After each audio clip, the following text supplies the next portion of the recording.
जो cellular jail थी उसमें होने वाली घटनाएं सावरकर जी को हिंदुत्व के पॉइंट ऑफ व्यू पर ले गई। जो बारी था वहाँ का जेलर, बहुत बदमाश आदमी था, उसने ये नियम पक्का कर दिया कि ये मुसलमान कैदी जो वार्डर वगैरह के रूप में जो भी करें हिंदुओं के साथ, हिंदू राजनीतिक कैदियों के साथ, वो सब माफ है।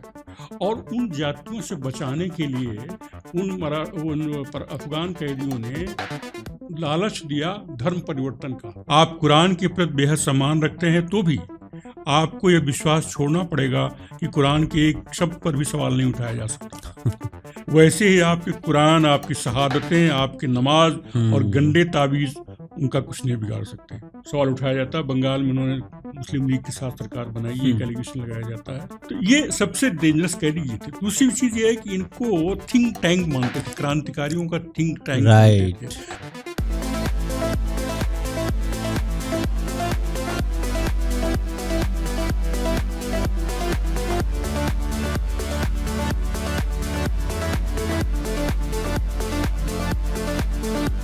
नमस्कार, आप देख रहे हैं एकेटीके का पॉडकास्ट चैनल और यहाँ पर हम आपको पता ही है कि किस प्रकार से जो हमारे देश के सांस्कृतिक इश्यूज़ हैं, सिविलाइजेशनल इश्यूज़ हैं या फिर अन्य कई प्रकार की समस्याएं होती हैं, उनके ऊपर बातचीत करते हैं। और आज हम एक ऐसे टॉपिक पर बात करने वाले हैं जो कि काफ़ी कंट्रोवर्शियल रहता है, काफ़ी उस पर डिस्कशन हमेशा से होता आया है और आज की डेट में वो एक पॉलिटिकल इशू बन चुका है। मैं सावरकर जी की बात कर रहा हूँ। किस प्रकार से सावरकर जी पर जो पॉलिटिक्स है वो इस समय हो रही है, क्योंकि एक ऐसी पार्टी सत्ता में है जो कहीं ना कहीं सावरकर जी का जो व्यू पॉइंट था, पॉइंट ऑफ व्यू था हिंदुत्व पर, उस पॉइंट ऑफ व्यू को लेकर आगे जाती हुई दिखती है। कितनी उस पर राजनीति होती है मैं उस राजनीतिक विषय में नहीं जाऊंगा, लेकिन सावरकर जी के ऊपर कंट्रोवर्सीज चल रही हैं। उन पर अभी एक फिल्म भी रिलीज़ हुई थी। तो इस विषय पर आज हम बात करने वाले हैं एक ऐसे सज्जन से जिनका नाम है कमलाकांत त्रिपाठी जी, माफ़ कीजिएगा। उनकी पुस्तक आई है, ये पुस्तक आप देख सकते हैं। पुस्तक का नाम है विनायक दामोदर सावरकर, नायक बनाम प्रतिनायक। ये एक ऐसा शीर्षक है जो कि काफ़ी इंटरेस्टिंग है, क्योंकि इस शीर्षक से ही आप अंदाज़ा लगा सकते हैं कि सावरकर जी के जो एक मनुष्य के रूप में जो उनका चरित्र था, दोनों तरफ से एक जो शेड ऑफ ग्रे जिसको हम बोलते हैं, उसके बारे में इस पुस्तक में बात है। और कमलाकांत त्रिपाठी जी जो हैं वो बसौली में, प्रतापगढ़ में उनका जन्म हुआ था। इलाहाबाद विश्वविद्यालय से उनकी शिक्षा हुई थी और उसके उपरांत उन्होंने गोरखपुर विश्वविद्यालय में अपनी सेवाएं दी हैं एक अध्यापक के रूप में, और उसके उपरांत भारतीय राजस्व सेवा में उनकी सेवाएं हुई हैं। अभी वो सेवानिवृत्त हैं और उन्होंने ये पुस्तक लिखी है। काफ़ी अच्छा इसका मुझे ये कवर लगा है, तो मैं इसको मैं इसी पुस्तक से कुछ प्रश्न जो हैं वो कमलाकांत त्रिपाठी जी से करूँगा और मैं आशान्वित रहूँगा कि आपके मस्तिष्क में भी जो कौतूहलवश प्रश्न होते हैं उनका इसमें हम जवाब लेंगे। सो कमलाकांत जी, आपका स्वागत है हमारे पॉडकास्ट में जी। मैं देखिए, पहला प्रश्न तो आपसे इस बारे में यही पूछना चाहूँगा कि सावरकर जी पर ही पुस्तक क्यों? क्या ऐसा उनके चरित्र में आपको लगा कि आपके मन में ये आया कि मैं उन पर पुस्तक लिखूँ? आपने बहुत प्रासंगिक सवाल पूछा, क्योंकि मेरी जितनी और किताबें हैं जी वो फिक्शन पर हैं। हाँ। वो उपन्यास और कहानी संग्रह हैं, और मैं कोई इतिहासकार नहीं हूँ, कोई इतिहास लेखक नहीं हूँ। ये पुस्तक मुझे इसलिए लिखनी पड़ी कि सोशल मीडिया पर अक्सर मैं देखता था कई सारे सवाल सावरकर के बारे में उठाए जाते थे और उनके ऊपर कई आरोप लगाए जाते थे। उनको विभाजन तक का उत्तरदायी बताया जाता था, माफीवीर कहा जाता था उनको। तो उन सब को मैंने जब पढ़ना शुरू किया, उनके परिप्रेक्ष्य में तथ्यों को देखना शुरू किया, तो मुझे लगा कि ये नासमझी है, एक तो या तो नासमझी है या ये ट्विस्टेड है जानबूझ करके। जैसे आपने कहा पॉलिटिकल रंग दिया गया है, राजनीतिक रंग दिया गया है। तो मुझे बहुत क्षोभ हुआ कि हमारे देश के जो नायक हैं, जो ऐतिहासिक पुरुष हैं, अगर उनको हम राजनीतिक दृष्टि से इस तरह से ट्विस्ट करेंगे, उनके योगदान को कम करके देखेंगे या उसको अधम सिद्ध करेंगे। तो ये तो बहुत खराब प्रवृत्ति है देश के लिए और हमारी संस्कृति के लिए, हमारी सभ्यता के लिए, मानवता के लिए। तो इतिहास को हम अंधेरे में डाल देंगे बिल्कुल, और अपनी इच्छाओं को, अपने स्वार्थ को ऊपर कर देंगे। तब मैंने ये किताब लिखी, क्योंकि उसमें हमने सारी जो कंट्रोवर्सीज थी सावरकर को लेकर के, जो आज के पब्लिक डोमेन में हैं, उन सबको एड्रेस किया, और एड्रेस करके सारे तथ्य जोड़कर उन तथ्यों का जो प्राकृतिक निष्कर्ष होता है वो निकाला। वो आपको किताब में मिलेगा। ओके तो ये आपने पुस्तक का जो शीर्षक दिया है बड़ा मुझे रोचक लगा, नायक बनाम प्रतिनायक। है क्या? हाँ, इसका क्या मतलब हुआ? वो हीरो हैं या एंटी हीरो हैं? एंटी हीरो हैं। इसका उत्तर दिया है आपने। इतना पूरी किताब इसी का उत्तर है। ऑफ कोर्स पूरा जीवन उनका आता है, लेकिन इसी प्रश्न के परिप्रेक्ष्य में पूरा जीवन देखा जाता है कि जीवन की जितनी घटनाएं हैं इसी प्रश्न के परिप्रेक्ष्य को एक्सप्लेन करती हैं। तो बेसिकली मैं उनकी कंट्रोवर्सीज उनके ऊपर जो रहती हैं या फिर उनके ऊपर जो विवाद रहते हैं, राजनीतिक विवाद जो भी हैं, उन पर जाने से पहले मैं आपसे एक लाइन में या फिर आप संक्षेप में इसका उत्तर दे पाएं, तो क्या आप उनको सावरकर जी का जो जीवन था उसको एक शेड ऑफ ग्रे में मानते हैं एक मनुष्य के रूप में, या फिर आप उनको नायक मानते हैं या फिर प्रतिनायक? इसका क्या उत्तर देंगे आप? ये बड़ा कठिन है। वो एक मनुष्य थे, ऑफ कोर्स, जैसे कि हम लोग सभी हैं। मनुष्य में भी परिस्थितियों के कारण तमाम परिवर्तन आते हैं। तो आदमी नई नई चीज़ें सीखता है, अपने विचार बदलता है। तो ऐसी परिस्थितियां उनके जीवन में अजीब आई, जो हम लोगों के जीवन में अक्सर, अधिकांश लोगों के जीवन में नहीं आती। बहुत मतलब क्रांतिकारी परिवर्तन हुआ उनके जीवन में, जिनकी वजह से उनके ऊपर उनके जो विचार है वो धीरे धीरे हिंदुत्व की ओर बढ़ने लगे। शुरू से नहीं थे क्रांतिकारी नहीं थे। उनके तमाम मुस्लिम क्रांतिकारी साथी थे, उनके मार्फत उन्होंने भारतवर्ष में पिस्तौलें भेजी थी और शस्त्रास्त्र भेजे थे, और तमाम उनके फॉलोअर थे, उनके एडमायरर थे मुस्लिम में। और जो अलीगढ़ स्कूल था वहाँ पर उसके विरोध करके, अलीगढ़ स्कूल वालों के विरोध करके उनके एडमायरर थे। और बाद में भी रहे, कुछ बाद में भी रहे, ऐसा नहीं कि नहीं सब खत्म हो गए।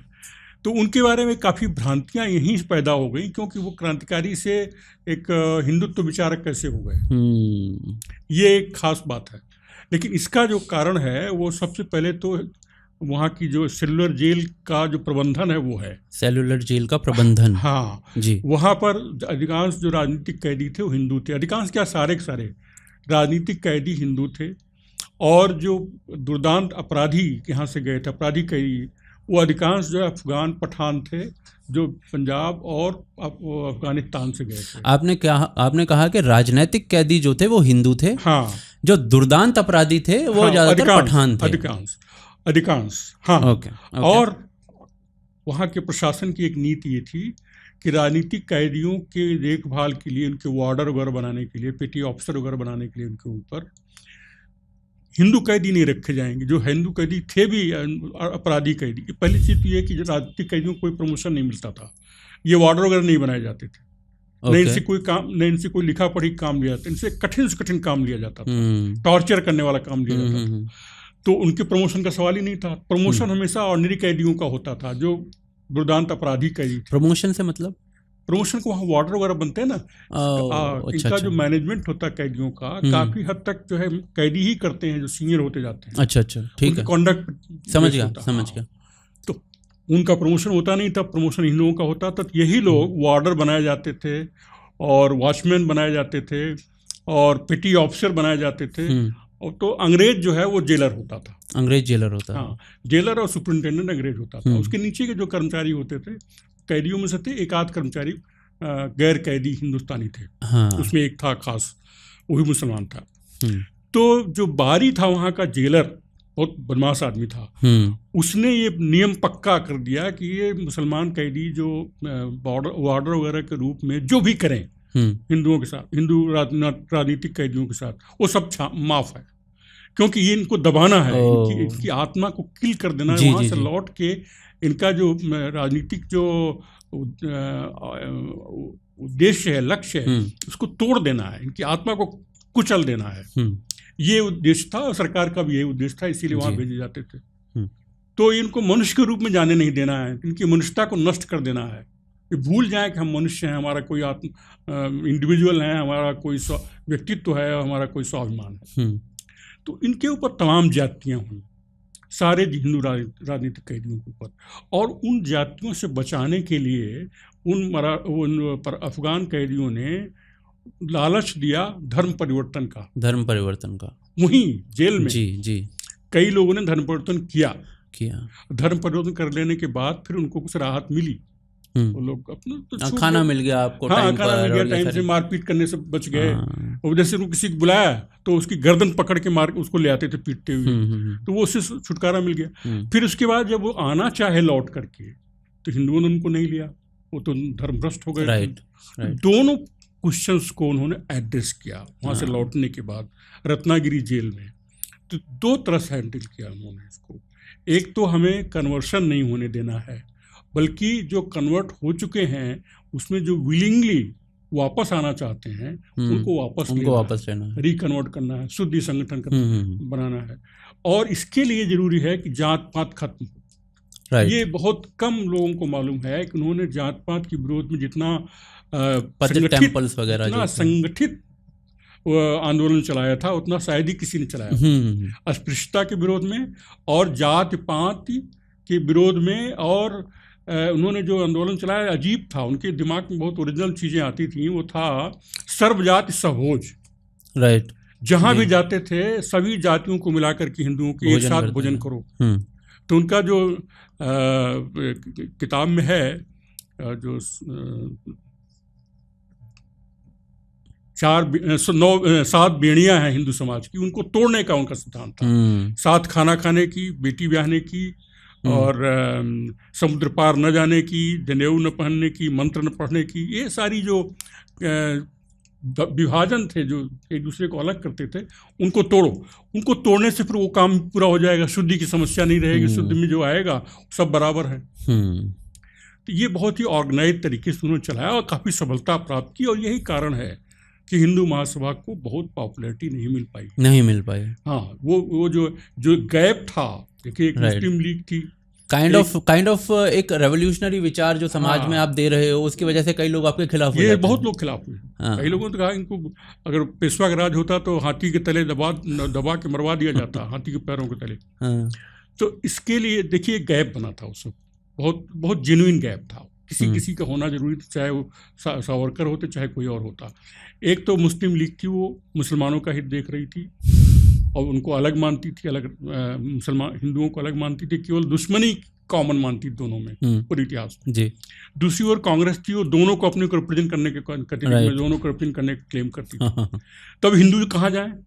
जो हिंदू हैं उनको तो सारे उनके अधिकार छीन के आप दे रहे थे मुसलमानों को, अपीजमेंट कर रहे थे उनको, जिससे कि हमारा साथ दें आज़ादी की लड़ाई में। इसमें आप थोड़ा सा बताएंगे किस प्रकार का अपीजमेंट वहाँ से शुरू हुआ था? जी, सबसे जो जबरदस्त हुआ इसको सुभाष चंद्र बोस ने भी जिक्र किया है, प्रोपोर्शनल रिप्रेजेंटेशन।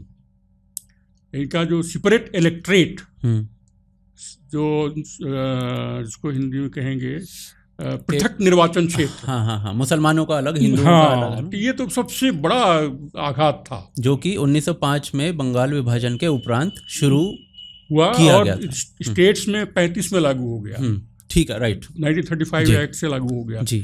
तो उनका अलग जो है निर्वाचन क्षेत्र हो गया और उनकी सीटें जो है बढ़ा दी गई, प्रोपोर्शन से बढ़ा दी गई, उनको वेटेज मिला। क्योंकि माइनॉरिटी थे उनको वेटेज मिला। अच्छा, और फिर जिसकी वजह से बंगाल में और पंजाब में उनकी मेजॉरिटी हमेशा बनी रहनी थी, वहाँ कभी हिंदू गवर्नमेंट हो ही नहीं सकती थी। ठीक है जी। तो ये जो सुविधाएं उनको दी गई, इसके अलावा और भी सुविधाएं उनको दी गई, कंसेशन दिया इन्होंने। महात्मा गांधी खिलाफत के सपोर्ट में खड़े हुए, जो बिल्कुल हिंदू विरोधी आंदोलन था जी। असल वो हिंदू विरोधी एकता के लिए आंदोलन था। और वो जब गांधी जी ने विड्रॉ कर लिया अपना सपोर्ट, हिंदू मुस्लिम दंगों में परिवर्तित हो गया वो जी। हिंदू मुस्लिम राइट्स बहुत जबरदस्त, बहुत मोपला तो पहले बीच में हुआ था, उसके बाद पूरे कंट्री में दंगे हुए। तो वो सब दबाया था गांधी जी ने। अगर वो कोई हिंसा करते तो उसको माफ कर देते थे, और हिंदू करते तो उनको निंदा करते थे, बहुत जबरदस्त निंदा करते थे। यहाँ तक श्रद्धानंद की जो हत्या हुई, स्वामी श्रद्धानंद आर्य समाज से तो उनकी जो हत्या हुई तो उन्होंने साथ दिया उसका जिसने मर्डर किया था, गांधी जी ने उसको भाई कहा।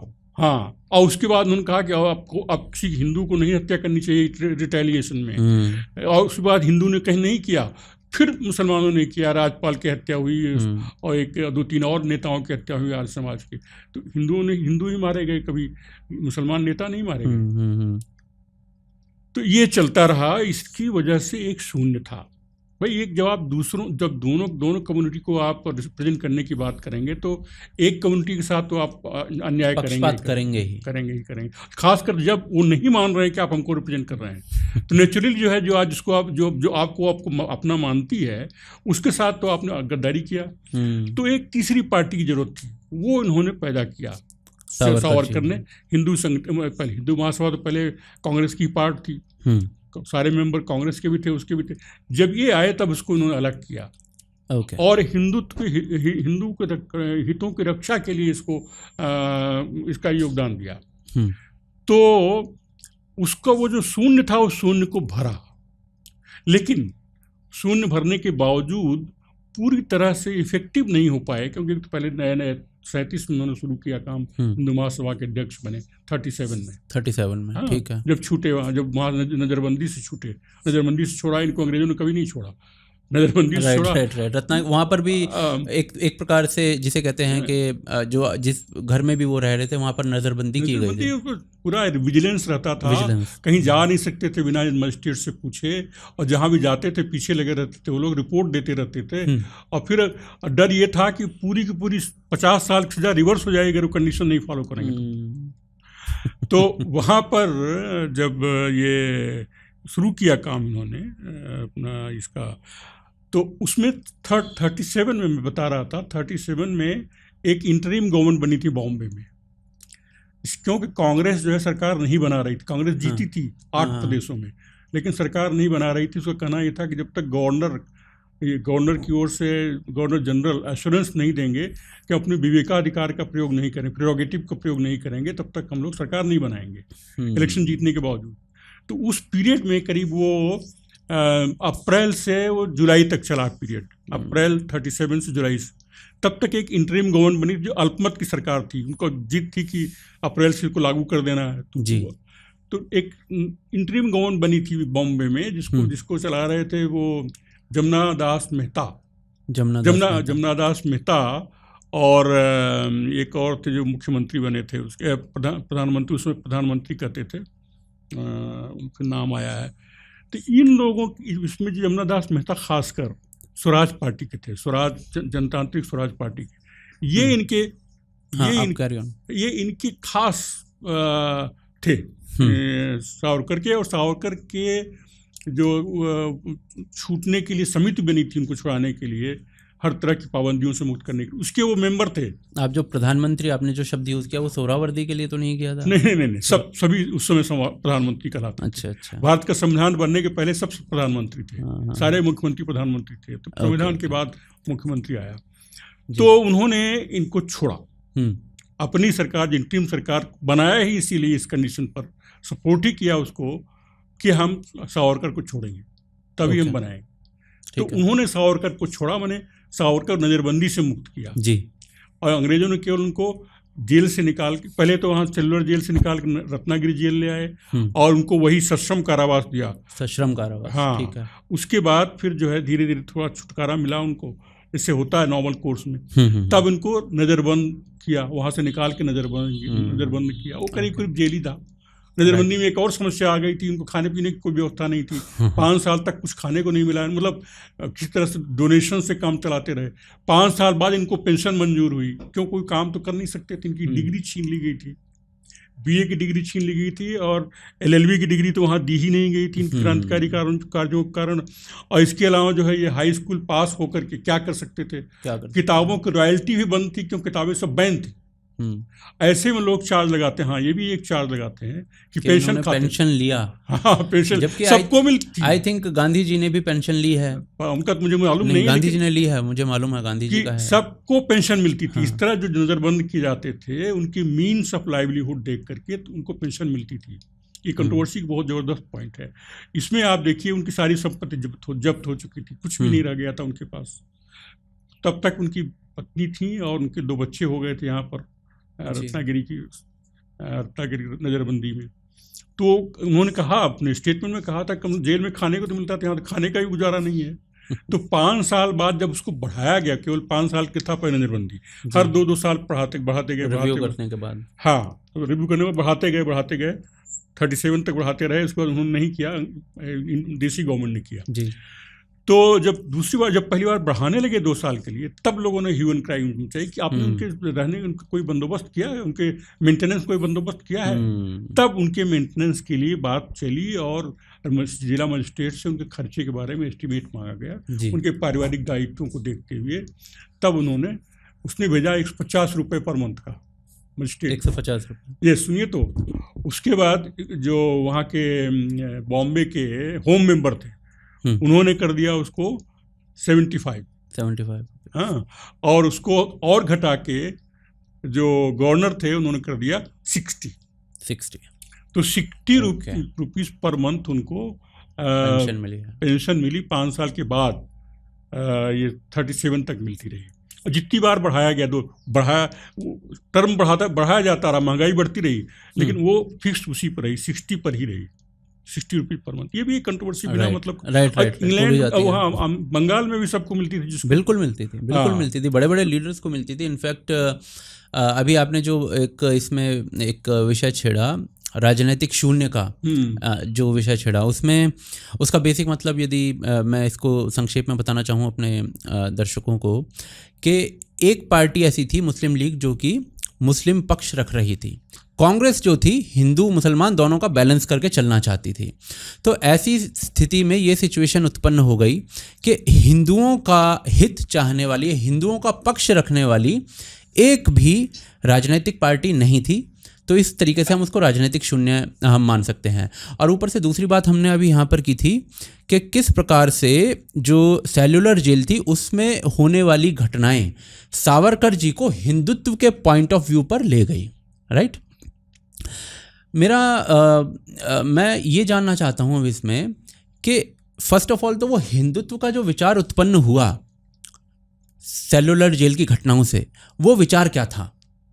उसमें हिंदुओं के लिए ही स्थान था या सबके लिए स्थान था, या फिर वो एक कल्चरल पॉइंट ऑफ व्यू था, या फिर एक ज्योग्राफिकल एंटिटी के रूप में उसको वो समाहित कर रहे थे सावरकर जी? दूसरी चीज़, फर्स्ट ऑफ ऑल हिंदुत्व क्या है, दूसरी चीज़ सावरकर जी के पॉइंट ऑफ व्यू से मैं पूछ रहा हूँ। आज की राजनीतिक पार्टियां उसको एक दूसरे तरफ से तरीके से ले सकते हैं, बट सावरकर जी के पॉइंट ऑफ व्यू में हिंदुत्व क्या था, और क्या आज का जो राजनीतिक परिदृश्य है उसमें उस पॉइंट ऑफ व्यू की ज़रूरत है या नहीं? आपको क्या लगता है? बड़ा अच्छा प्रश्न पूछा आपने, क्योंकि हिंदुत्व के लोग बड़ी कंट्रोवर्सी इसको लेकर के है। जी। उनका हिंदुत्व शुद्ध रूप से सांस्कृतिक, ऐतिहासिक और भौगोलिक अवधारणा थी। धर्म से उसका कोई संबंध नहीं था, पूजा पद्धति से कोई संबंध नहीं था। तो उसमें शामिल कौन कौन लोग थे? उसमें शामिल थे जिसको सनातनी कहते हैं, जो आर्य समाजी हैं, जो बौद्ध हैं, जो सिख हैं, जो यहाँ के आदिवासी हैं, जो यहाँ के ट्राइबल्स हैं, जो अन्य जो जैन हो गए, जनजातियाँ हैं, वो सब जिनके के धर्म का जो ओरिजिन है वो इंडिया में है। ठीक है। वो सारे के सारे इंडिया के प्रति जो है हमेशा सौम्यभक्त रहे, उनके पुरखे सोमभक्त रहे, और वो भी रहने वाले हैं, कहाँ उनका कोई और देश नहीं। हाँ, बेशक से आपकी पूजा पद्धतियाँ सबकी अलग हैं, सब कुछ नहीं। हाँ। पूजा पद्धति तो खुद तो मानते ही नहीं थे। हाँ, मानते लेकिन बहुत विरोध नहीं भी करते थे, तो कहते भाई ठीक है जो भी फॉलो करो, हमें कोई दिक्कत नहीं, पंडितों को करने दो, लेकिन तुम राष्ट्र के प्रति अपने बहुत सतर्क रहो। बहुत खतरे हमारे देश में आ चुके हैं, पहले भी इतिहास में भी, आगे भी खतरे बने हुए हैं। सब हमारे जो बॉर्डर कंट्रीज हैं, सब मुस्लिम कंट्रीज है, एम्बिशियस हैं, सब जो है वो अपने बॉर्डर बढ़ाना चाहती हैं, और उनका तो पर्पज ही है इस्लाम धर्म का, पूरे वर्ल्ड को इस्लाम बनाना, तो इसलिए आपको मजबूत होना पड़ेगा। और यहाँ पर जो मुसलमान हैं उन्होंने ये बात भी कही, इसमें अधिकांश हिंदू हैं, उनके फोर फादर्स हिंदू थे, उनको अपने खानदान वालों से प्यार करना चाहिए, बाहर के मुसलमानों से नहीं प्यार करना चाहिए, जिनको आज की डेट में हम पशमंदा समाज पशमंदा मुस्लिम। तो ये उनका था, इसमें कोई ऐसी कोई हिंदुत्व में उनको खतरनाक बात नहीं थी। और साथ साथ उन्होंने ये भी कहा कि हिंदू एक कल्चर है, एक राष्ट्र है, एक संस्कृति है, लेकिन और संस्कृतियों के लिए बहुत स्थान है हमारे देश में, और यही देश है जहाँ पर सबसे अधिक स्थान है, सबसे अधिक आदर है सब संस्कृतियों का। उन्होंने पारसियों का उदाहरण दिया, पारसी यहाँ से भाग के आए ईरान से, उनको इतना सम्मान दिया, कितने आगे बढ़े वो, और एक से एक लीडर बन गए। जो क्रिश्चियंस आए यहाँ पर, जो क्रिश्चियन बने, कन्वर्ट हुए, उनको भी काफ़ी, जो सेंट एंड्रूज वगैरह ने काफ़ी काम किया, हिंदुओं के लिए भी काफ़ी काम किया, कितनी इंस्टीट्यूशंस उन्होंने दी, एजुकेशनल इंस्टीट्यूशंस वगैरह। किसी को कोई शिकायत नहीं, तो मुसलमानों को क्यों शिकायत होती? जूस हो गए, जूस का भी हाँ, जूस काफ़ी है वहाँ कोचीन में। तो उन्होंने कहा मुसलमानों को क्यों शिकायत है? एकमात्र कारण शिकायत का समझ में आता है कि इनका जो एम्बिशन है वो पुराना है कि हम शासक बन के रूल करेंगे। उन्होंने, जिन्ना ने कहा भी था एक बार, जिन्ना ने गवर्नर जनरल को कहा, जब समझौता नहीं हो पाया कांग्रेस में या मुस्लिम लीग में, तो उन्होंने कहा कि आपने जो सॉवरेनिटी ली थी इंडिया की, मुसलमानों से ली थी जी, मुगल सल्तनत का था नाम, तो उसके बाद आपने आए थे, तो आप उन मुसलमानों को दीजिए, हम तैयार हैं लेने के लिए। ये स्टेटमेंट था, और महात्मा गांधी ने इसको 1942 की भाषण में कहा था, कोट किया था। बट ये जो आपने पॉइंट बोला है, ये सिर्फ जिन्ना का नहीं है, ये अभी हमारी जो ऑफ द कैमरा रिकॉर्ड हो रही थी, बात हो रही थी, उसमें मैंने आपके सामने एक व्यक्ति का नाम लिया था, सैयद अहमद बरेलवी शहीद, उसकी भी स्टेटमेंट है, उसके गुरु शाह वलीउल्लाह, उसकी भी स्टेटमेंट है इसी प्रकार की, क्योंकि शाह वलीउल्लाह के समय में जो मराठास थे वो मुग़ल साम्राज्य को एक पपेट बना चुके थे, पपेट की तरह वो दिल्ली में रूल कर रहे थे। तो शाह वलीउल्लाह ने, आप ये लगा लीजिए कि अहमद शाह अब्दाली को शाह वलीउल्लाह ने बुलाया भारत में, इसके साथ नजीब के साथ, नजीबुल्लाह, हाँ, तो ये रोहिलखंड का एक व्यक्ति था, वो शासक के रूप में मुग़ल साम्राज्य में था, तो उसके साथ मिलते हुए यहाँ पर अब्दाली को बुलाया गया है कि भारत पर अटैक करो, क्योंकि हम रूलिंग क्लास हैं। और आज की डेट में ये जो मराठा है, जो हिंदू हैं, ये ताकतवर बनते जा रहे हैं। उसके बाद टीपू के साथ, टीपू सुल्तान भी उससे जो था प्रभावित था, शाह वलीउल्लाह से। उसके बाद उसका शिष्य जो है, उसका बेटा शाह वलीउल्लाह का शाह अब्दुल अजीज़, उसके बाद ये जिसका मैंने नाम लिया सैयद अहमद शहीद बरेलवी, सब ने इसी ढर्रे पर काम किया है कि हम रूलिंग क्लास हैं और ये हमारे सब्जेक्ट्स हैं, ये सदियों तक हमारे सब्जेक्ट्स रहे हैं। मैं हिंदुओं की यहाँ पर बात बता रहा हूँ, ये हिंदू जो हैं हमारे सदियों से सब्जेक्ट्स रहे हैं। तो ये अचानक से कैसे शासन करने लगे, ये हजम नहीं हो रहा था। और ये सेम जो लीनिएज थी, ये सेम जो बात थी, वो जिन्ना तक ट्रांसफ़र हुई है, जबकि जिन्ना इन हिज पर्सनल लाइफ वो इतना कट्टर नहीं था, कुछ भी नहीं थे, हाँ, वो मुसलमान था ही नहीं।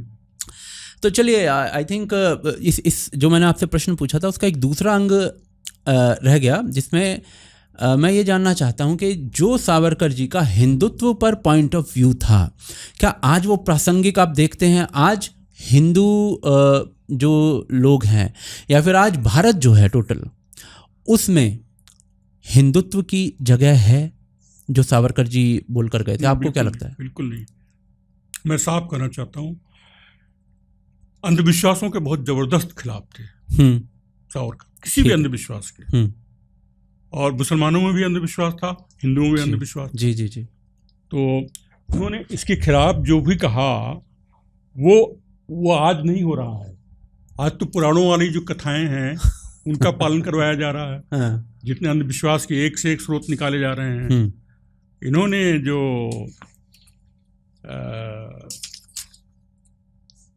अभी मैं बताता हूँ आपको, कोई दिक्कत नहीं, आप टेक योर टाइम। हाँ, ये जो है, जैसे मेरा कर्तव्य हिंदू समाज को यह बताना है कि वे अपनी नादान धार्मिक रिवायतों, विधि विधानों एवं विचारों को विज्ञान के इस युग में छोड़ दें, वैसे ही मैं मुस्लिम समाज से भी जो हिंदुस्तानी राष्ट्र का अपरिहार्य अंग है, इसको ध्यान दीजिए, जो हिंदुस्तानी राष्ट्र का अपरिहार्य अंग है, कहना चाहूँगा कि वे अपने भले के लिए अन्य को तकलीफ देने वाली आदतें और धार्मिक कट्टरता छोड़ दें।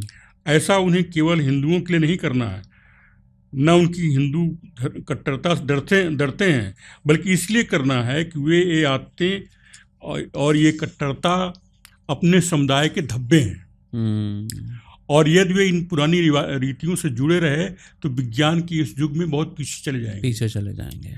आप कुरान के प्रति बेहद सम्मान रखते हैं तो भी आपको यह विश्वास छोड़ना पड़ेगा कि कुरान के एक शब्द पर भी सवाल नहीं उठाया जा सकता, क्योंकि यह अल्लाह का शाश्वत संदेश है।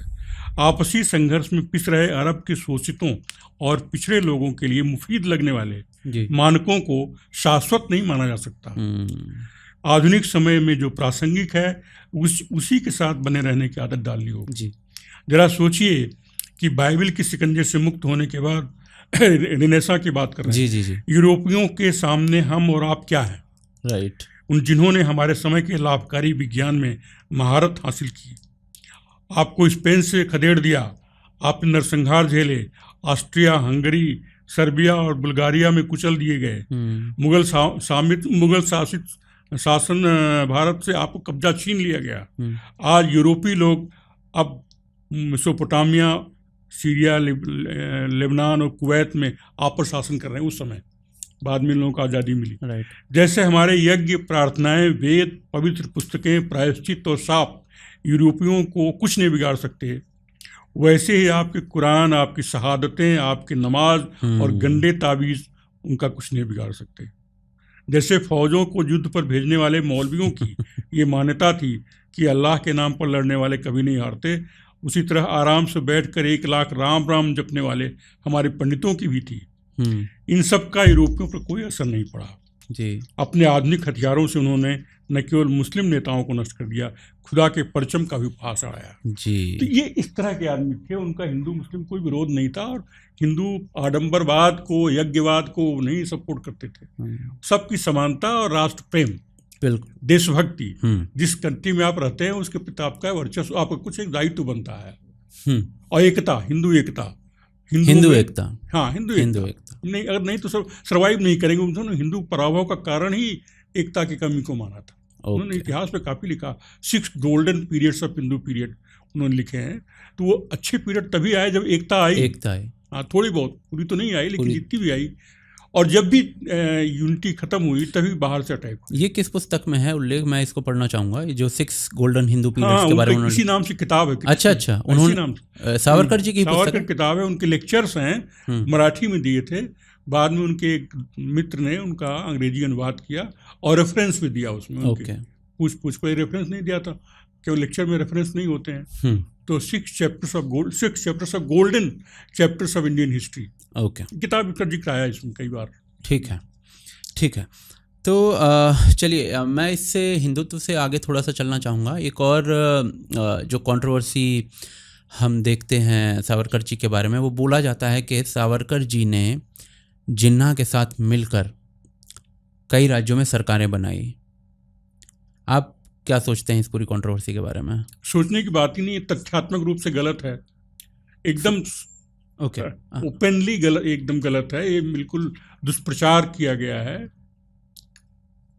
पहले तो बंगाल पर सवाल उठाया जाता है, बंगाल में उन्होंने मुस्लिम लीग के साथ सरकार बनाई, ये एक एलिगेशन लगाया जाता है।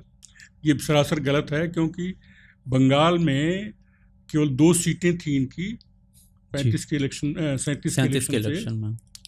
तो वो जो श्यामा प्रसाद मुखर्जी थे, उसके नेता थे बंगाल असेंबली के, मतलब बंगाल हिंदू परिषद, हिंदू महासभा के जी, वो वित्त मंत्री बने थे कृषक प्रजा पार्टी की सरकार में। फजलुल हक की सरकार थी वो।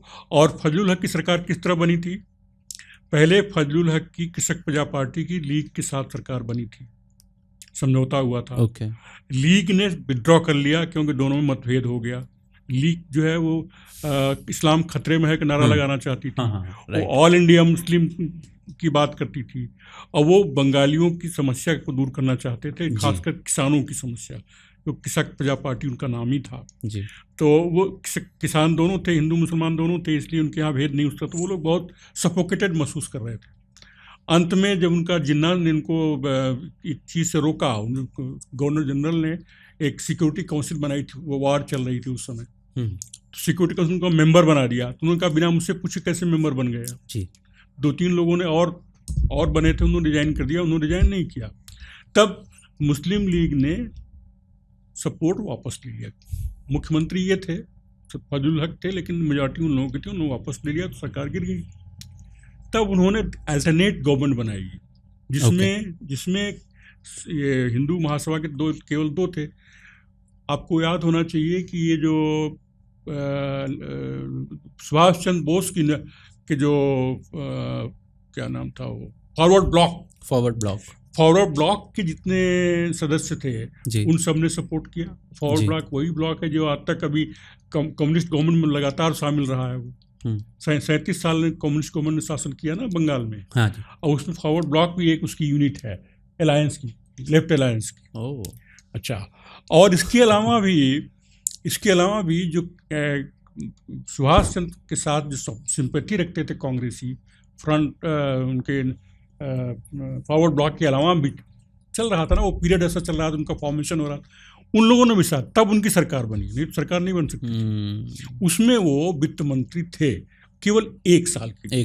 उसके बाद सरकार गिर गई उनकी 1 साल बाद। तो जब गिरी उसके पहले ही छोड़ दिया था उन्होंने, क्योंकि उनको काम नहीं करने दिया जा रहा था। गवर्नर जनरल हर बात पे उसमें रुकावट डालता था उनको, जहाँ कोई परेशानियाँ खड़ी होती थी, जो राइट्स क्या नाम, तूफान जहाँ आया था, कई बार तूफान आया था, फिर ड्राउट पड़ा, बहुत सख्त सूखा पड़ा वहाँ पर, अकाल बहुत विस्तृत अकाल था, 3-4 साल चला, उसमें उनको कहीं जाने नहीं दिया जाता था, गवर्नर परमिशन नहीं देता था, तो उन्होंने छोड़ दिया। एक तो हो गया किस्सा वहाँ का, बंगाल का क्लियर हो गया कि उन्होंने मुस्लिम लीग के अगेंस्ट जो सरकार बनी थी वो उसमें शामिल हुए थे। ठीक है। अब आप लीजिए नॉर्थ वेस्ट फ्रंटियर प्रोविंस का, जिसमें एक मेहर चंद खन्ना थे। सिर्फ मेहर चंद खन्ना के नाम से उनको कहा जाता है कि उन्होंने जो बीच में सरकार बनाई थी मुस्लिम लीग ने, उसमें साथ थे। बीच में सरकार इस तरह से बनाई थी कि आपको याद होगा 37 में सरकार बनी, ये कांग्रेस जीती थी वहाँ पर, मुस्लिम लीग को एक भी सीट नहीं मिली थी। लोकल पार्टियों को मिली थी, इंडिपेंडेंट को मिली थी और कांग्रेस को मिली थी, हिंदू महासभा को भी कोई सीट नहीं मिली थी। तो वो सरकार जो है, वो जब वार शुरू हुआ, वार में इंडिया को पार्टिसिपेट करने के लिए बाध्य कर दिया गया, मतलब इंडिया की ओर से गवर्नर जनरल ने डिक्लेयर कर दिया वॉर अगेंस्ट जर्मनी, तो कांग्रेस ने रिजाइन करा दिया अपनी मिनिस्ट्री, सब जगह से 8 स्टेट से रिजाइन करा दिया। वहाँ थोड़ा देर से रिजाइन किया क्योंकि खान अब्दुल गफ्फार खां पर इससे सहमत नहीं थे इस पॉलिसी से कांग्रेस की। खैर उनको रिजाइन करना पड़ा अल्टीमेटली। जब रिजाइन किया तो जिन्ना ने कहा कि अब स्थिति चेंज हो गई है। पहले तो उन्होंने कहा था कि हमारी कोई सीट नहीं, हम अपनी हार मानते हैं और हम जनता के मैंडेट को मानते हैं, हम सरकार नहीं बनाएंगे। जब ये हो गया कि रिजाइन कर दिया तो उन्होंने कहा कि हमारी जिम्मेदारी है कि हम सरकार बनाएं। तो उन्होंने तब नई एक पार्टी खड़ी की, वो उसमें औरंगजेब खां, सरदार औरंगजेब खां थे, उनको अपनी ओर जो इंडिपेंडेंट जीते थे उनको अपनी ओर करके एक नई पार्टी मुस्लिम लीग के नाम से खड़ी की। उसमें कहते हैं कि ये मेहरचंद खन्ना बीजेपी के थे, सॉरी ये हिंदू महासभा के थे और उसमें गए थे वित्त मंत्री बनने के लिए। ऐसा नहीं हुआ, उसमें एक मुस्लिम वित्त मंत्री, उनका नाम भी मैंने दिया था। और मेहरचंद खन्ना, ये जो खान साहब की सरकार थी, डॉक्टर खान साहब, खान अब्दुल गफ्फार खां की सरकार थी, जो सन 37 बनी थी।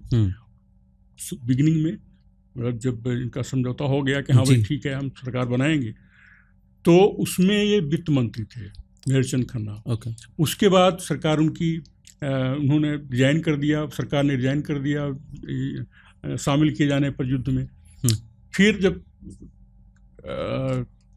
कुछ दिनों के बाद जब उनकी सरकार जो औरंगजेब खां की सरकार बन गई, कुछ दिनों के बाद औरंगजेब खां की सरकार को उन्होंने अविश्वास प्रस्ताव ला के गिरा दिया खान साहब ने।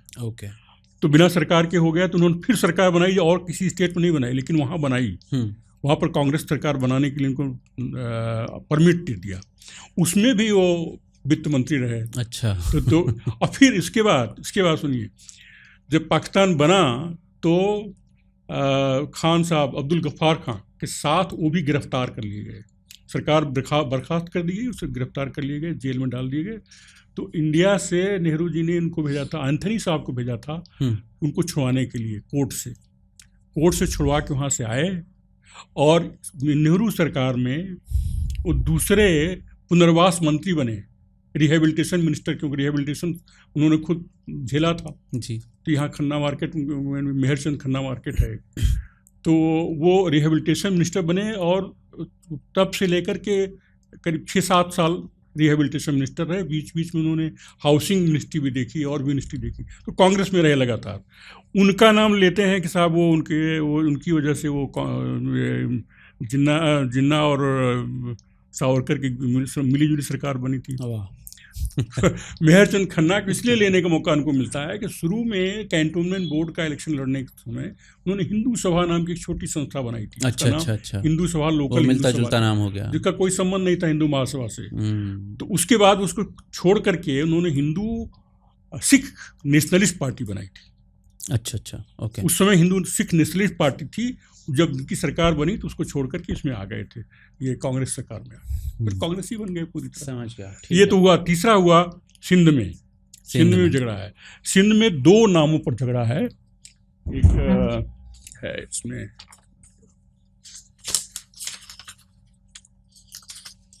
हेमंत दास बाधवानी और गोकुल दास। वहाँ एक बहुत देशभक्त नेता थे, अल्लाह बख्श समरू। तो उन्होंने, उनकी इत्तेहाद पार्टी थी, वो हिंदू मुस्लिम यूनिटी चाहते थे और विभाजन नहीं चाहते, देश का विभाजन नहीं चाहते थे। उनको कायदे सरकार बननी थी, क्योंकि उनकी मेजॉरिटी सिंगल लार्जेस्ट पार्टी थी 37 के इलेक्शन में। उनको सरकार बनाने के न बुला करके हिदायतुल्लाह को बुला लिया, जो उनके अगेंस्ट में थे और पाकिस्तान चाहते थे। अच्छा।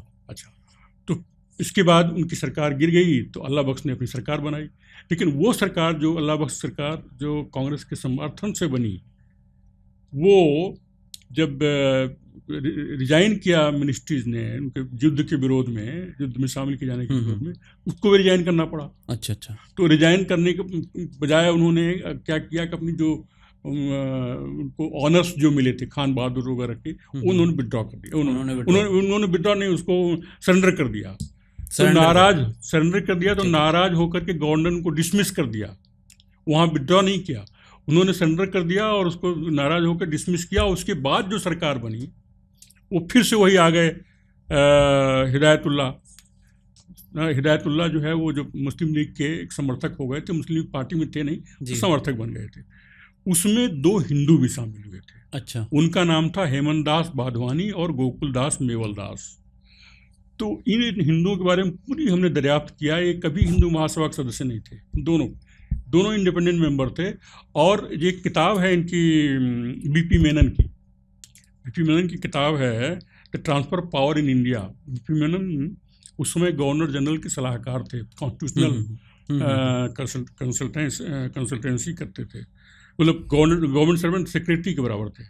उन्होंने किताब लिखी अपनी, और बहुत डिटेल है और बहुत ऑथेंटिक सोर्स से उनको सब चीज़ें मालूम थी। तो उन्होंने उन दोनों को हिंदू सब सदस्य बताया, हिंदू महासभा का नहीं बताया।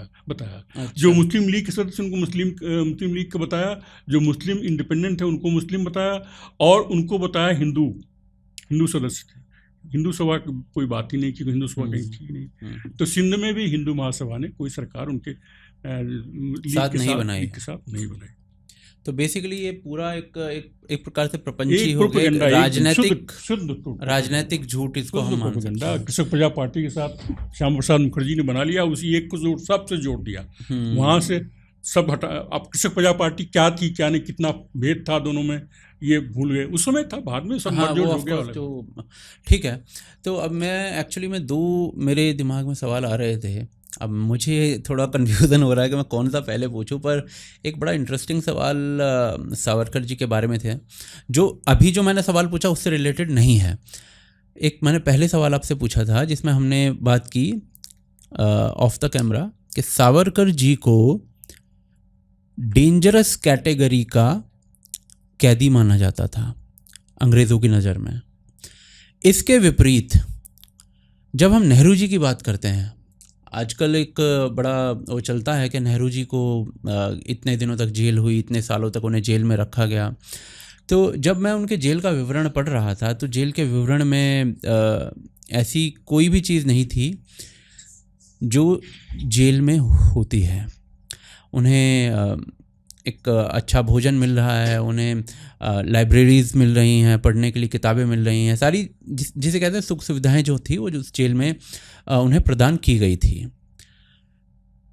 प्रश्न यहाँ पर यह आ जाता है कि नेहरू जी को डेंजरस नहीं माना गया अंग्रेज़ों के द्वारा, ठीक है।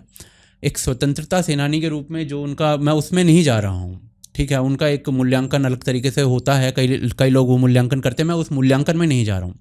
मेरा प्रश्न ये रहेगा कि सावरकर जी को डेंजरस माना गया, नेहरू जी या फिर इवन गांधी जी को डेंजरस नहीं माना गया अंग्रेज़ों के द्वारा। आप इससे सहमत हैं? और अगर सावरकर जी को डेंजरस माना गया तो क्यों माना गया? वही मैं जी देखिए, कांग्रेस के किसी भी बंदी को, नेता को डेंजरस मानने का सवाल ही नहीं था। वो लोग क्रांतिकारी नहीं थे, उनको फर्स्ट क्लास केस जेल में फर्स्ट क्लास की सुविधाएं प्राप्त होती थी, भोजन, बिस्तर और पढ़ने के लिए अखबार, किताबें, और वहीं किताब लिखे, सारी किताबें नेहरू जी वहीं लिखे, अपनी किताब जेलों में ही लिखे, क्योंकि बाहर तो काम बहुत सारा रहता था। राइट। और गांधी जी ने भी उसमें लिखा।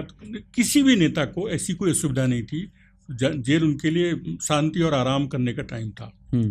ये सवाल केवल क्रांतिकारियों के बारे में उठता है, और खासकर जो सिल्लर जेल गए वहाँ पर तो सवाल ही नहीं, वहाँ पर तो किसी सुविधा का सवाल नहीं। मैंने आपको बताया, ये प्रमोट नहीं होते थे लोग, जो कैदी के जैसे कैदी के रूप में आए वैसे कैदी के रूप में रहेंगे, उसी तरह काम करते रहेंगे। और हार्शेस्ट वर्क, जिसमें से एक नारियल का तेल पेरना बैल की तरफ, हाँ, और 30 पाउंड रोज पेरना पड़ता था। आप सोचिए 30 पाउंड रोज, और उसमें तो कई लोग बेचारे जो है वो गिर पड़े, बेहोश हो गए, मर भी गए, बेहोश हो गए, मर गए। इनकी बड़ी हालत खराब हुई, आत्महत्या के बारे में सोच रहे थे ये। अच्छा, तो अब उसमें डेंजरस, इनको डेंजरस में भी डेंजरस माना गया। डी तो कभी राजनीतिक कैदियों को माना ही जाता था डेंजरस, डी रहता था इनको, लेकिन डबल डेंजरस माना गया। इसीलिए इनको आम माफी में भी कोई छूट नहीं मिली। जो शहंशाह के सम्राट के आने पर 11 में दिल्ली दरबार में जो प्रॉमिस की गई, जॉर्ज पंचम की हम बात कर रहे हैं, उन्हीं, ठीक है, 11 में आए, उन्होंने दिल्ली राजधानी बनाया, कलकत्ता से चेंज किया और बंगाल विभाजन को वापस लिया, उसी में हुआ था। तो उसी में उन्होंने आम माफी की बात चल रही थी, शायद सबको देंगे, तो सबसे पिटीशंस लेकर के जेलर ने भेज दिया। पिटीशन सबसे लिया, सबको देना पड़ा, केवल सावरकर को नहीं, एग्जैक्ट एक जैसी पिटीशन सबको देना पड़ा माफ़ी की, और भेज दी गई। उसमें सबकी जो है वो जेल का टर्म एक साल में एक महीना कम हो गया। इनके भाई का भी, केवल सावरकर का नहीं कम हुआ, जबकि इनकी जेल का टर्म जो है सबसे ज़्यादा था, 50 साल। 50 साल किसी का नहीं, तो 25 साल से भी सबका कम था, या तो 25 साल था मैक्सिमम, या 25 साल से कम था। अकेले ये थे जिनका कि 50 साल था, तो इनका कोई नहीं हुआ उसमें। उसके अलावा इनके कारण ये था डेंजरस मानने का कि जब इनको वहाँ पकड़ा गया था इंग्लैंड में, तो ले जाए जाते समय, यहाँ से ले आए जाते समय जब ले आए जा रहे थे इंडिया, तो फ्रांस में मरसाई बंदरगाह पर जहाज रुका था, और वहाँ खिड़की से कूद गए थे, बाथरूम खिड़की से कूद गए, जी, और तैरते हुए तट तक पहुँच गए थे। इनके जो सहायक थे उनको आने में देर हो गई, इसलिए ये दोबारा पकड़ लेने में समर्थ हुए अंग्रेज। मामला कंट्रोवर्सी बहुत हुई कि वहाँ से फ्रांस से कैसे गिरफ्तार किया, तो मामला न्यायालय, अंतर्राष्ट्रीय न्यायालय में गया। वहाँ पर टेक्निकल ग्राउंड पर ब्रिटिश के फेवर में डिसीजन हो गया, और उसके खिलाफ जो ठीक से परस्यू नहीं करने के कारण वहाँ के प्रधानमंत्री को रिजाइन करना पड़ा, फ्रांस के प्रधानमंत्री को। वो अलग मामला है, लेकिन दैट वाज द रीजन। कि इनको सब, जिस दिन वो पहुंचे वहां जेलर ने यही सवाल पूछा उनसे। पहली बार जब जेलर मिला, अच्छा तुम ही हो जो मरसाई में भागे थे समुद्र से, यहाँ नहीं भाग सकते, यहाँ दिखाई पड़ रहा है समुद्र, 1000 किलोमीटर तक समुद्र है, और दूसरी ओर जंगल है जहाँ जरवा जनजात के लोग रहते हैं, और देखते ही तीर मार देते हैं, 20 बुझा तीर मार। उन्होंने कहा कि मैं भागने वाला नहीं हूँ, जो उस समय मेरा कर्तव्य था भागना, आपको मुझे मालूम था कि मुझे मारने के लिए जा रहा, तो हम भागे, अपनी कोशिश किया हमने, तो वो अलग बात है। तो ये सबसे डेंजरस कैदी ये थे। दूसरी चीज़ ये है कि इनको थिंक टैंक मानते थे, क्रांतिकारियों का थिंक टैंक मानते थे। लंदन में यही काम करते थे वो। जब से लंदन गए थे तब से इनको श्याम कृष्ण वर्मा ने इनको अपना नेतृत्व इनको दे दिया था, खुद पेरिस चले गए थे। तो इन्होंने थिंक टैंक का काम किया, इन्होंने ही प्लान किया था कर्नल की हत्या, कर्जन की हत्या, लॉर्ड कर्जन की हत्या, लेकिन वो नहीं हो पाई, तब तक दरवाजा बंद हो गया। तो फिर दूसरी हत्या कर्जन वायली की हुई, जो वहाँ का हेड था, ये इंटेलिजेंस विंग का हेड था, और वो इंडियन स्टूडेंट्स के ऊपर विशेष ध्यान रखता था। जितने इंडियन स्टूडेंट्स वहाँ क्रांतिकारी थे, सबका आपने स्कॉटलैंड यार्ड की पुलिस लगा रखा था, उसने गैदर कर रहा था। ये भी गैदर कर रहे थे अपने एजेंट के थ्रू, सावरकर भी, इनके भी अपने एजेंट थे। खैर, तो उसको मरवाने, दूसरा जो टारगेट चुना गया, उसको चुना गया मदन लाल धींगरा, क्रांतिकारी, उनका भी लोग भुला दिए हैं, कोई नहीं जानता। मदन लाल धींगरा ने वो हत्या करने का निर्णय लिया कि मैं हत्या करूंगा, राइट। और वो उन्होंने, सावरकर ने एक स्टेटमेंट तैयार किया कि तुमको हत्या करने के बाद पकड़े जाना है, भागना नहीं है, तुम वॉर ऑफ इंडिपेंडेंस लड़ रहे हो, और उसके बाद कोर्ट में बयान देना है कि तुम मांगोगे फांसी, तुमको फांसी की सजा दी जाए, लेकिन मैं आपके अधिकार को चुनौती देता हूँ, आपके अधिकार को नहीं, आपका अधिकार मुझे फांसी देने का या कोई भी हमारे केस को ट्रायल करने, गिरफ्तार करने का नहीं है, ये मैं आप चैलेंज करता हूँ, और आपको दोषारोपण करता हूँ आपके ऊपर, हमारे देश की जनता को लूटने का और हजारों बेगुनाह लोगों को मारने का, दंड देने का, बाहर डिपोर्ट करने का, यातनाएं देने का। तो आपका व्यवहार एक ऑक्युपाइड कंट्री की तरह है, हमारे देश को एक ऑक्युपाइड कंट्री मानते हैं, इसलिए हमेशा आपके अगेंस्ट वॉर में हैं।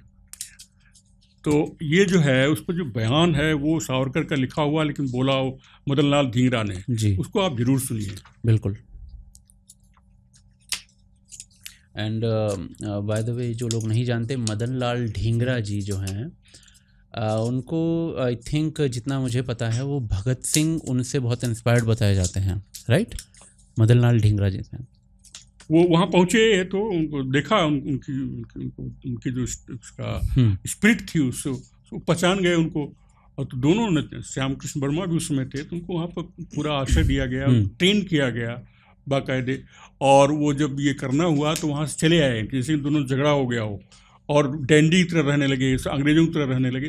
पूरा प्लानिंग तैयार की गई थी, उसमें वो शूटिंग सीखा उन्होंने कि एक्यूरेट शूटिंग वगैरह, अच्छी पिस्तौल की व्यवस्था की गई उनके लिए, वो सब हुआ था।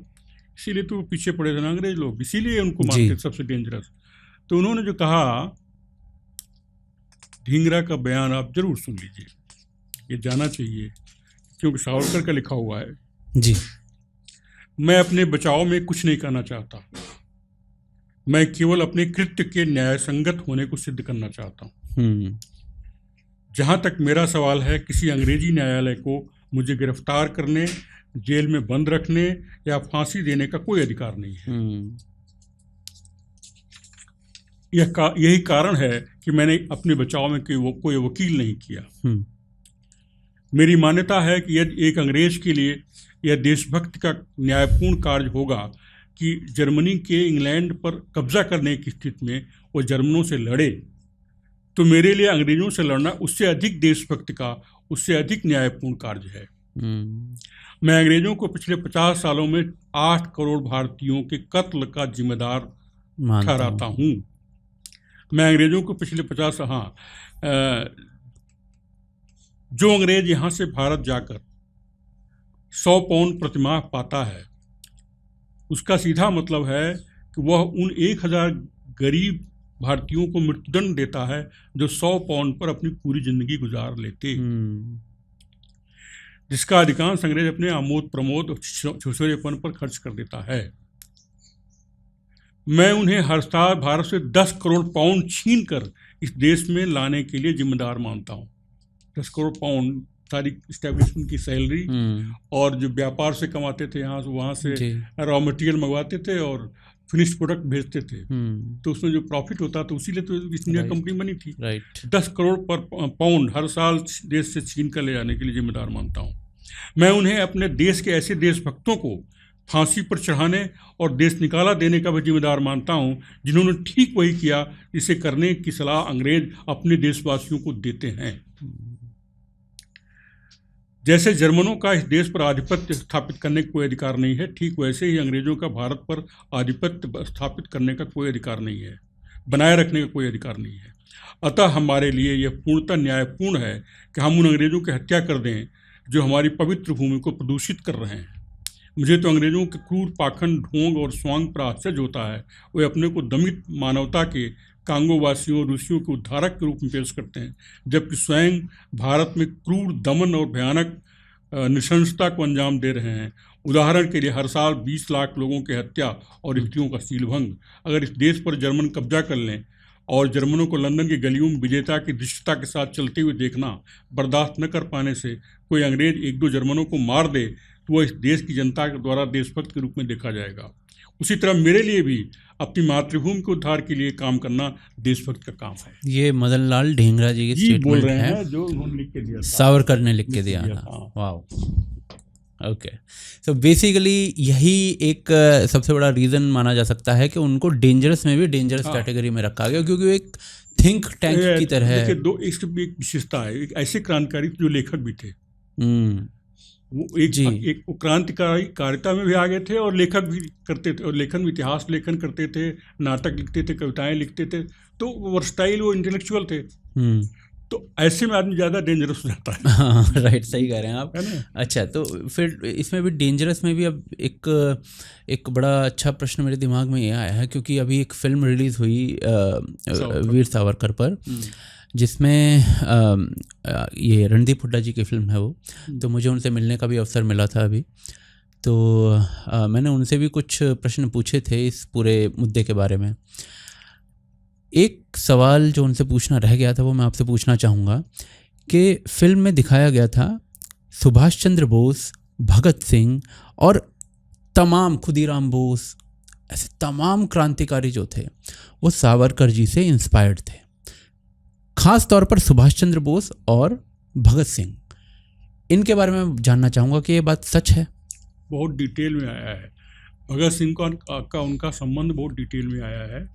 भगत सिंह की मौत पर जो कविता लिखी थी उन्होंने, वो भी आपने इस पुस्तक में उसका उल्लेख किया है? वही बता रहा हूँ जी। कविता भी उद्धृत है। उस कविता का वहाँ पर भाषण में पहले शुरुआत में वही गायन किया गया था, और उनकी देशभक्त के बारे में जो लिखा था सावरकर ने, उसका भी उल्लेख है। और भगत सिंह ने जो लिखा उनके बारे में, उसका भी उल्लेख है। उन्होंने अपनी डायरी में सावरकर की किताब से नोट्स बनाए थे। अच्छा। वो नोट्स में क्या क्या पॉइंट नोट किए थे वो भी लिखा हुआ है। अच्छा, ठीक है। और दूसरी बात बड़ी इंपॉर्टेंट है, ये जो हमने आप जिक्र किया फर्स्ट वॉर ऑफ इंडिपेंडेंस किताब का जो उन्होंने लिखा 1857 पर, उसका पहला एडिशन तो वहाँ हॉलैंड से निकला बिना नाम के। राइट। हाँ, क्योंकि पब्लिश होने के पहले ही बैन हो चुकी थी। मराठी में तो उसको उनके साथियों ने अंग्रेजी अनुवाद कर डाला। मराठी में कहीं छपना संभव नहीं था यूरोप में, यहाँ इंडिया में छप नहीं पाई, तो उसका अंग्रेजी में अनुवाद किया। बहुत जल्दी में अनुवाद किया, एक पूरी टीम बनाई गई, जिसके चैप्टर बांट दिए गए। अनुवाद करके भीका जी कामा ने उसको हॉलैंड छपवा दिया। अच्छा। हॉलैंड छपवा बिना नाम के, और वहाँ से पेरिस भेज दिया। पेरिस में रखी रही, फिर पेरिस से वो पेपर्स वगैरह के कवर के तहत इंडिया भेजी गई, पाकिस्तान भी, अमेरिका भेजी गई, जापान में भी था, क्रांतिकारी थे ना हमारे रास बिहारी बोस। राइट। और अमेरिका में थे जो हमारे ये गदर पार्टी हरदयाल हो गए। हाँ, तो उन्होंने इस्तेमाल किया। कोमागाटा मारू में उस किताब का बहुत बड़ा इस्तेमाल हुआ, उसको धर्मग्रंथ की तरह इस्तेमाल किया गया। और तीसरा जो संस्करण था, पहला दूसरा संस्करण तो उन्होंने हरदयाल ने अमेरिका में निकाला। तीसरा संस्करण अंडरग्राउंड भगत सिंह ने निकाला उसको, फर्स्ट वॉर ऑफ इंडिपेंडेंस जी। निकाल के वाह, उसको सारे क्रांतिकारियों को बंटवाया और जनता को छिपे तौर पर बेच के उससे जो है पार्टी फंडिंग का इंतजाम किया, और 2 कॉपियां सावरकर को भेजी। 2 कॉपियां जब रत्नागिरी जेल में थे सावरकर को भेजी थी। ये इन्फॉर्मेशन मेरे पास ये सब लिखा हुआ पूरे डिटेल में भगत सिंह का संबंध।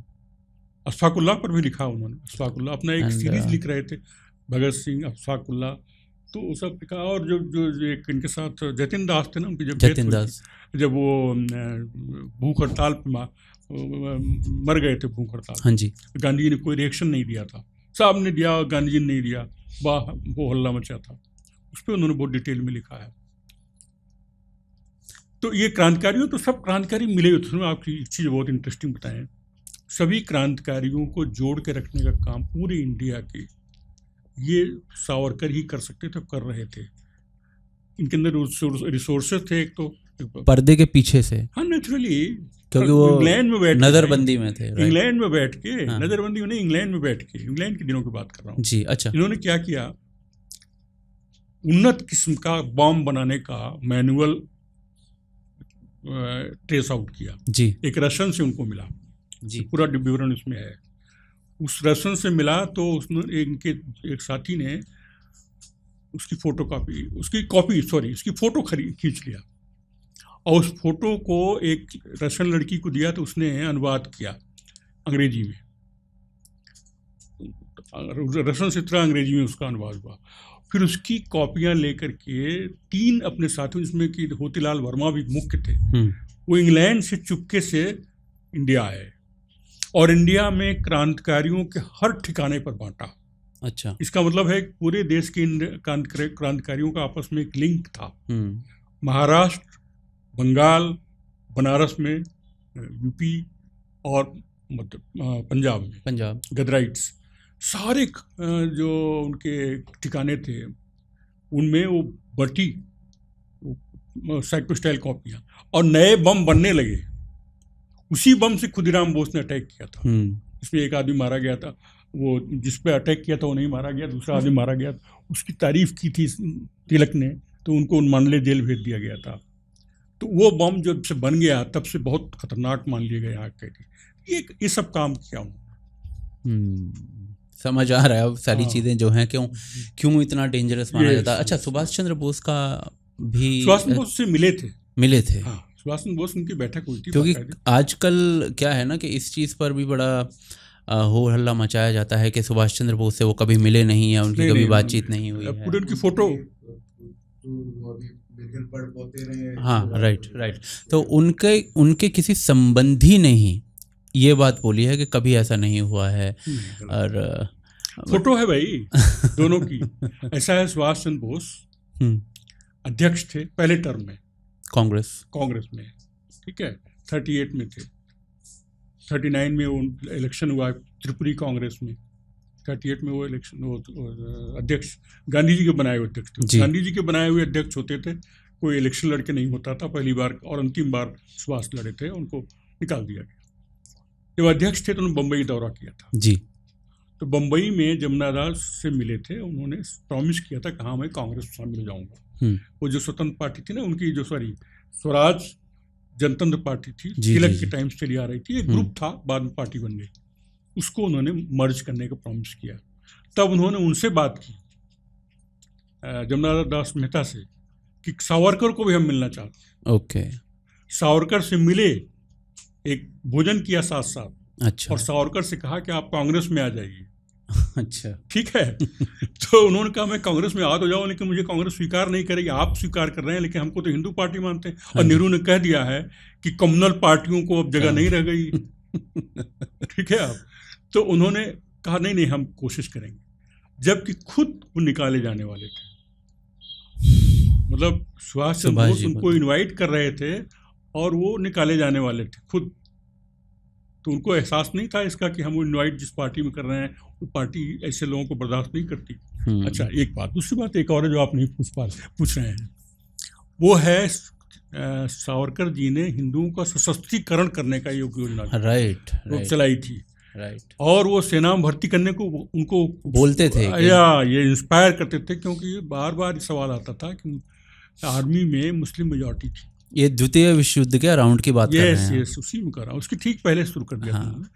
तो सैनिक स्कूल खोले और आर्म ट्रेनिंग दिया कई लोगों को, और उनसे इंस्पायर किया कि आप कमज़ोर हो, हिंदू कमज़ोर हो। क्यों कि जिन्ना साहब जितने कंसर्न मांगते थे ना मुसलमानों से, मुसलमानों के लिए, उसमें एक पॉइंट उनका ये भी रहता था कि हमने आर्मी के थ्रू आपके साम्राज्य की सेवा की है, हिंदुओं से ज़्यादा सेवा की है। उनकी मेजॉरिटी थी वहाँ आर्मी में, इसी दम पर करते थे और लेते थे। और मुस्लिम लीग ने पहला नारा यही दिया था। पहले जो 1905 में जब बनी थी, 1906 में जब बनी थी, तो पहली मांग ये भी की थी कि हमको इस विशेष स्थान मिलना चाहिए। हमने विशेष सेवा की है अंग्रेजों की। एक तो हमारा यहाँ पर शासन रहा है, हमारी स्टेटस डिफरेंट है। दूसरे, हमने विशेष सेवा की है, सेनाओं में हमारा वर्चस्व है, तो हमने साम्राज्य के हितों की रक्षा की है। तो ये जो जिन्ना के टाइम पर इन्होंने इसलिए, जिन्ना ने एक और काम किया, जिन्ना ने सिविल वार की धमकी दी थी, आपको याद होगा। Direct action. बाद में उन्होंने सिविल वार की धमकी दी। सिविल वार, वो डायरेक्ट एक्शन आते आते पंजाब में सिविल वार बन ही गया। बिल्कुल, सिविल वार क्या, बल्कि वो एक मैसेकर हो गया, मैसेकर था, वन साइडेड मैसेकर हो गया। तो उससे बचने, उस सब उनके तस्वुर में था कि ये सब होने वाला है। अगर देश को आज़ाद होना है तो आज़ाद होने का मतलब ये नहीं कि आप दो भागों में बढ़ जाइए। बिल्कुल, एक भाग में तो हिंदू मारे ही गए, हमारे ही भाई हैं, वो तो मारे जा रहे हैं। राइट। तो उन्होंने इसलिए हिंदुओं के सशक्तिकरण का उस पर चार्ज क्या लगाते हैं कि एक और तो उनकी जो है सुभाष चंद्र बोस की वो थी, आज़ाद हिंद फौज थी, एक और ये अंग्रेजों की सेना में भर्ती कर रहे थे। अरे भाई, वही लोग तो जाके वहाँ पर रिवोल्ट करके गए आज़ाद हिंद फौज में। ये दोनों को अपोजिट रखते हैं कि ये तो अंग्रेजों की सेना में भर्ती करा रहे थे और वो अंग्रेजों से लड़ रहे थे। तो ऐसा नहीं है। वही लोग जो है आज़ाद हिंद फौज में गए, जो उस मानसिकता के लोग थे, जो मातृभूमि की रक्षा के लिए अंग्रेजों के नौकर नहीं थे। आपको याद होगा जब मुकदमे चले इनके 3 लोगों पर, हिंदू उसके आज़ाद हिंद फौज के यहाँ लाल किले में, तो इतना जबरदस्त विरोध हुआ और सेना जो है तब से सेना रिलायबल नहीं रह गई। जी। उसके बाद नेवी का राइट, नेवल विद्रोह हुआ और फिर सेना रिलायबल नहीं रह गई। क्रिप्स को कहना पड़ा कि we can keep India in our subjugation, but for that we require 1 British soldier for 5 Indians. Right, इसलिए अंग्रेज गए हैं, महात्मा गांधी के भगाने से नहीं गए हैं। जी, बिल्कुल। ठीक है, तो आई थिंक ये विषय जो है पूरी तरीके से समझना, तो खैर इसको बहुत समय जाएगा इसमें। मेरा अंतिम प्रश्न आपसे यही होगा कि आपकी सारी बातों का निचोड़ जब मैं देखता हूं तो एक विजनरी मुझे सावरकर जी में दिखाई देते हैं, जो 1930-35 में बैठकर 1947 में क्या होने वाला है उसको समझते हुए एक विजन प्लान तैयार कर लेते हैं। एक प्रकार का थिंक टैंक जिसको हम कह सकते हैं। डेंजरस क्यों है वो भी हमने समझा है, बट इतने सारे साक्ष्य, इतने सारे प्रमाण, इतनी सारी चीज़ें होने के उपरांत भी, इतने लोगों को इंस्पायर करने के उपरांत भी सावरकर जी पर एक धब्बा लगाया जाता है कि वो माफ़ी वीर थे, उन्होंने अंग्रेजों से माफ़ी मांगी। इस विषय पर आप? माफ़ी का तो हमने आपको बताया। हाँ। वो किन स्थितियों में उन्होंने माफ़ी मांगी। सब लोग मांगते थे वो, इसलिए कि वो ट्रिब्यूनल का डिसीजन था, उसमें अपील होती नहीं। तो सबसे बड़ी बात ये थी कि वो लौट करके उनका प्लान था अभिनव भारत को की एक्टिविटीज़ को कंटिन्यू करना और उसको और आगे बढ़ाना, और उसके लिए और लोगों को ड्राफ्ट करना जो वहाँ पर ट्रेनिंग दे रहे थे। लेकिन उससे बड़ी बात जो थी वो ये थी कि अंग्रेज़ों के जाने के बाद मुस्लिम डोमिनेंट न पैदा हो जाए, इसलिए हमको दिक्कत हो रही, सल्तनत का राज। हाँ, इसलिए इनको जो है ये फ्यूचर दिखाई पड़ रहा था, और वो सामने आया। उनके जीवन में ही पार्टीशन हुआ, मारकाट हुई। जी, बिल्कुल। और वहाँ से जो आए रिफ्यूजीज, उन्हीं में एक मदन लाल पाहवा था जिसने महात्मा गांधी की मौत में शामिल था, महात्मा गांधी की हत्या में शामिल। अच्छा, ओके। हाँ, पहला अटैक उसी ने किया था, बम फेंका था उसने, वो उस पर इग्नोर कर दिया गया, बम फेंका, उसके बाद एक लोगों को मारना था, वो लोग मार नहीं पाए, तो फिर वो उस घटना को इग्नोर कर दिया। अगर उस घटना के बाद चौकसी बरती जाती तो हत्या नहीं होती। तो अच्छा। हाँ, फिर उसके 10-15 दिन बाद या 1 हफ्ते बाद उनकी हत्या हुई है। अच्छा अच्छा अच्छा, वही उन्हीं लोगों ने अटैक किया, नाथुराम गोडसे का वही गुट था। हाँ, उसमें इनका कोई संबंध नहीं था। नाथुराम गोडसे अलग हो चुका था हिंदू महासभा से। आप ये मानते हैं कि अगर महात्मा गांधी की हत्या नहीं होती तो Hindu Mahasabha as a political party उसकी पॉपुलैरिटी अधिक होती? महात्मा गांधी जी की हत्या, बिकॉज उस समय के जो न्यूज़पेपर्स थे उसमें हिंदू ग्रुप उसने महात्मा गांधी की हत्या की है इस प्रकार से छापा गया है, तो कहीं ना कहीं गिल्ट भरने का प्रयास किया गया। नहीं, वो ठीक कर रहे हैं आप। प्रिजम्पचुअस क्वेश्चन ये होगा, क्योंकि उसके पहले जो इलेक्शन हुआ था 46 का, उसमें भी हिंदू महासभा कुछ कर नहीं पाई थी। उसका एक कारण जो मैं अभी तक नहीं आया बातचीत में, बता दूं आपको, कि वोटों का ध्रुवीकरण हो गया था, वो जबरदस्त पोलराइजेशन हो गया था। न मानते हुए भी, चाहे भले कांग्रेस न मानती रही हो कि हम हिंदू पार्टी हैं, लेकिन हिंदुओं ने मान लिया कोई हिंदू पार्टी। मुसलमान तो मानते ही थे, जिन्ना तो मानते ही थे, राइट, तो हिंदुओं की पार्टी का बराबर यही कहते थे हिंदुओं की पार्टी है। लेकिन हिंदुओं ने भी मान लिया कि वही हमारा सहारा है, अगर कोई जैसी भी है तो कांग्रेस ही है। तो कांग्रेस कमजोर न हो जाए इसलिए सारे वोट हिंदुओं के मुसलमानों को गए, सॉरी कांग्रेस को गए, और मुसलमानों के मुस्लिम लीग को गए 1946 के इलेक्शन। 46 के इलेक्शन में टोटल पोलराइजेशन हो गया था। तो इसीलिए तो पाकिस्तान बना। राइट, बिल्कुल। तो बीच के अगर ये होते, इनको अगर हिंदू महासभा की पॉपुलैरिटी अगर होती तो तीसरी पार्टी होती और नक्शा कुछ और होता, देश का पार्टीशन नहीं होता जी। वो ठीक से मुकाबला कर पाती। पर एक कारण इसमें मैंने कहीं पर ये कारण पढ़ा था कि जो 1947 में पूरा परिदृश्य बना, जो विभाजन हुआ, उसमें मारकाट हुई, मिलियंस ऑफ पीपल मारे गए हैं, उसमें लाखों लोगों की हत्याएं कर दी गई हैं, उसमें पता नहीं मिलियंस ऑफ पीपल ने जो है उनको अपना घर छोड़कर दूसरे क्षेत्र में आकर रहना पड़ा है, पता नहीं कितने ही लोगों को मुहताज होना पड़ा। हाँ, तो कितने लोग रास्ते मर गए। तो इस कारण से जो कांग्रेस की पॉपुलैरिटी उस समय घट रही थी, और जो क्या नाम है इसका नाम, जो सावरकर जी की पार्टी थी हिंदू महासभा, उसकी पॉपुलैरिटी वो बढ़ रही थी। ये आप मानते हैं? हाँ, ऐसा कुछ हो सकता है, ऐसा हो सकता है, लेकिन वो उसको टेस्ट करने का मौका नहीं मिला। हाँ, बिकॉज मैंने कहीं पर यही पढ़ा कि ये ऐसा पॉपुलैरिटी बढ़ रही थी, और उसके बाद जो गांधी जी की हत्या हुई है, गांधी जी की हत्या के बाद अखबारों में जो छापा गया है हिंदू मिलिटेंसी यानी इस प्रकार की जो चीज़ें हुई हैं, उससे फिर वो दोबारा से डिप हो गई है। उसमें एक चीज़ और आप ध्यान रखेंगे, ये जो हिंदू का जो वॉइस थी डिसेंट की जी, वो 2 भागों में बढ़ गई थी। आरएसएस भी आ चुका था। राइट। उसकी अलग धारा थी, अलग धारा थी। हाँ, करपात्री जी भी थे। करपात्री जी उतना नहीं, लेकिन आरएसएस का ऑर्गेनाइजेशन काफी बड़ा था, और वो 1915 में आ गए थे। 1925 दंगे हुए, पोस्ट खिलाफत दंगे जब शुरू हुए, तब वहां पर उन्होंने तैयार किया था हेडगेवार ने। आप सही कह रहे हैं। तो दो धाराओं में बढ़ गया, वहां पर भी 2 धाराओं में बढ़ गया। राइट। और फिर बैन भी हो गई थी, आरएसएस बैन हो गई थी काफी दिनों जी। देखिए, जो बीत चुका उसके बहुत सारे फैक्टर्स हैं। बिल्कुल, हर एक में हम जाना बड़ा मुश्किल है। हर एक अपने अपने हिसाब से लोग चूज कर लेते हैं। मेरी कोशिश रही है कि मैं सबको कवर कर सकूं जी। क्योंकि मेरा कोई एजेंडा नहीं है। मेरे ख्याल से जो मोटा माटी हमारा संवाद है इस पुस्तक के ऊपर, ये यहीं तक रखते हैं हम। और आई थिंक मैं इसको थोड़ा और डिटेल में पढ़कर एक अनुरोध आपसे करूँगा कि एक संवाद जो है हम, यदि आप यहाँ पर उपस्थित होंगे तो ग्रेट, नहीं तो हम ऑनलाइन भी ले सकते हैं।